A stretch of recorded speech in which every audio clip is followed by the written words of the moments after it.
আমি এখানে বাসায় থাকি, অসহায়, কিছু নাই। আমি 5 দিন পরে আসছি, সব ক্ষতি গেছে, কিচ্ছু নাই। ধান চাল খামুজেন।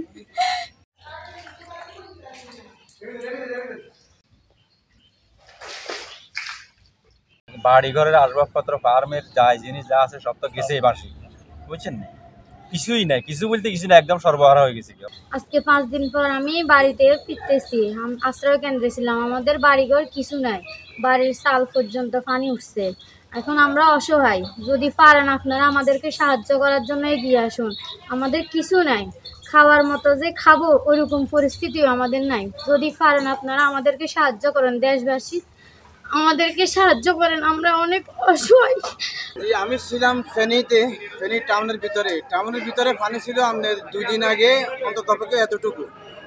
এরপরে আজকে আমি মনে করলাম যে আমার বাড়িতে যাই, সবাইকে একটু দেখিয়ে আসি। বাড়িতে গেলাম, বাড়িতে সাথে আমার বাড়িতে ঘরের সাল পর্যন্ত পানি। পানির মাত্রা অনেক উপরে উঠে গেছে, প্রায় 10 ফুটের উপরে পানি উঠে গেছে।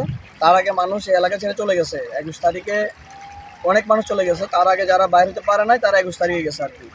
তো 21 তারিখে যারা এই রাস্তা দিয়ে গেছে তারা অনেকে হয়তো বা স্রোতের কারণে যাইতে পারে নাই, না হলে যারা যাইতে পারছে তারা তো গেছে, আর যারা বা যাইতে পারে না এই স্রোতের কারণে তারা অনেক দূর দূরান্তে চলে গেছে।